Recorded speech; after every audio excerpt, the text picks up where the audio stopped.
Assalamualaikum warahmatullahi wabarakatuh. Alhamdulillahirabbil alamin. Wassalatu wassalamu ala asrofil anbiya'i wal mursalin wa ala alihi wa sahbihil kirami ajmain. Puji syukur kehadirat Allah Subhanahu wa taala yang pada hari ini memberikan kesempatan kepada kita untuk sama-sama belajar memenuhi tugas kita. Kalau kalian sebagai mahasiswa dan saya sebagai dosen. Pada pertemuan kedua ini, materi yang akan kita pelajari yakni pendekatan psikologis dalam pembelajaran bahasa. Kompetensi dasar yang harus dimiliki oleh mahasiswa yakni memahami pendekatan behaviorisme dalam pembelajaran bahasa.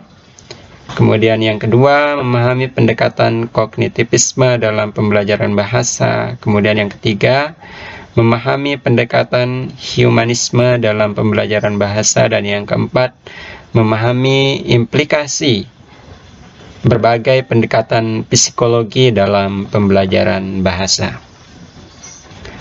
Saya sangat berharap sama kalian untuk tetap di rumah, menjaga kesehatan, dan terus beribadah dari rumah, belajar dari rumah, dan selalu menjaga jarak demi keamanan dan keselamatan banyak orang.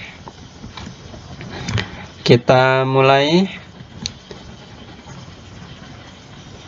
Ada beberapa bentuk pendekatan di dalam pembelajaran psikologis yang akan kita pelajari pada saat ini. Tapi sebelumnya mari kita mencoba mendalami konsep dari pendekatan psikologis tersebut. Pendekatan psikologis diartikan sebagai asumsi-asumsi teoretis yang diyakini oleh psikologi tertentu yang saling berhubungan, yang menyangkut hakikat belajar dan pengajaran pada diri seseorang. Pendekatan ini merupakan latar belakang filosofis mengenai pokok bahasan yang hendak diajarkan. Sebagai contoh, misalnya pendekatan aural dan oral dalam belajar bahasa, itu didasarkan pada asumsi bahwa bahasa merupakan lambang bunyi yang bermakna dan alamiah. Setiap bahasa berstruktur secara khas. Struktur bahasa dapat ditemukan dan dideskripsikan secara sistematis dan sebagainya.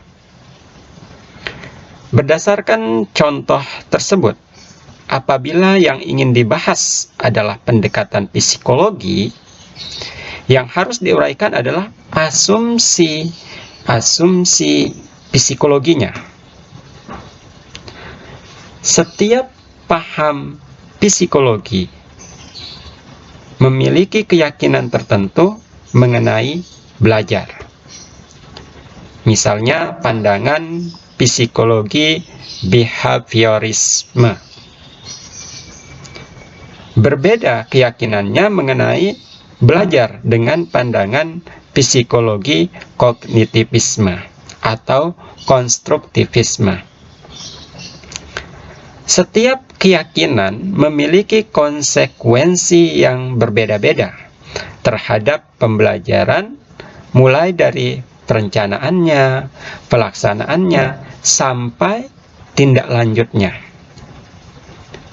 Sehingga kita dapat menarik sebuah kesimpulan bahwa yang dimaksud dengan belajar bahasa adalah proses penguasaan bahasa, baik pada bahasa pertama maupun bahasa kedua.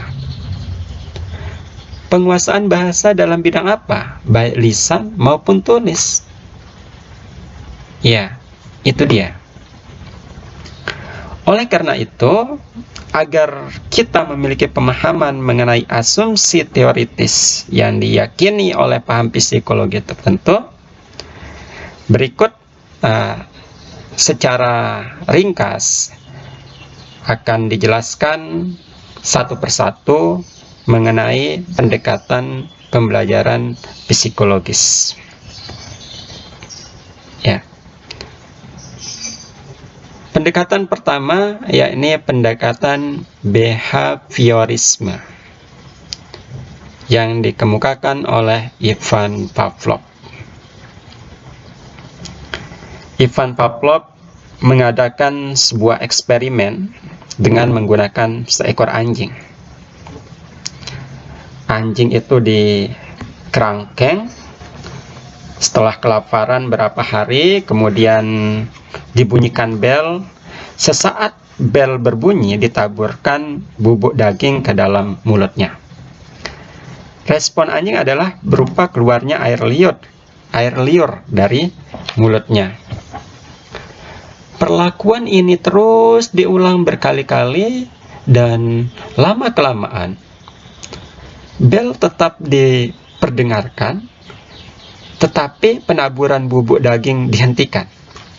Meskipun bubuk daging tidak lagi ditaburkan, ternyata respon yang muncul ketika bel berbunyi, anjing tetap mengeluarkan air liur dari mulutnya.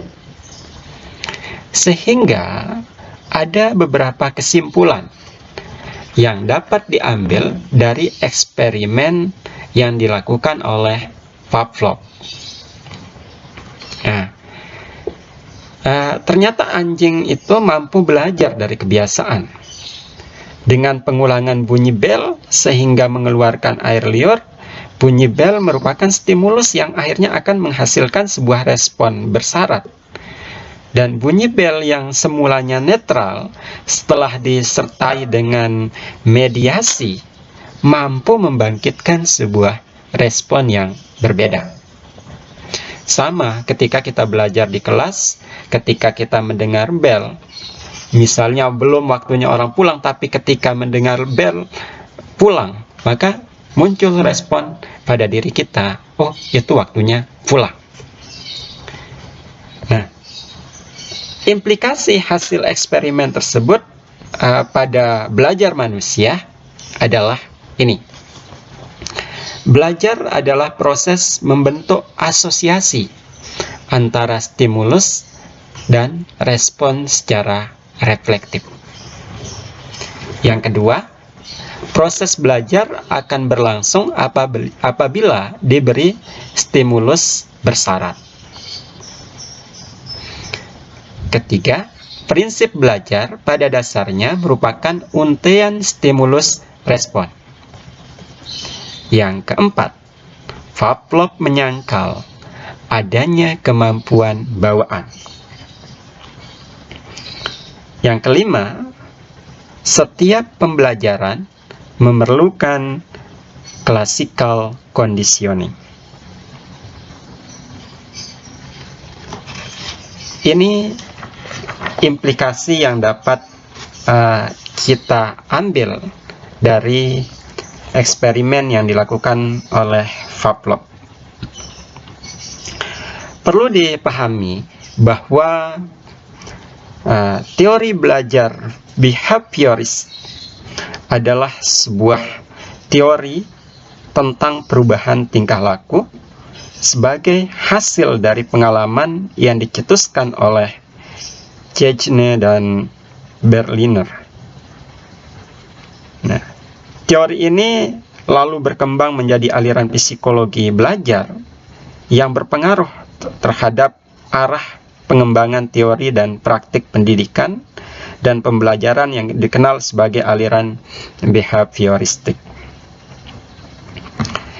Ya, kita lanjutkan. Eksperimen Pavlov tersebut kemudian dikembangkan oleh salah satu pengikutnya, yakni Skinner. Ya, Skinner pada tahun 1933 hasil dari pengembangannya itu dipublikasikan dalam sebuah karya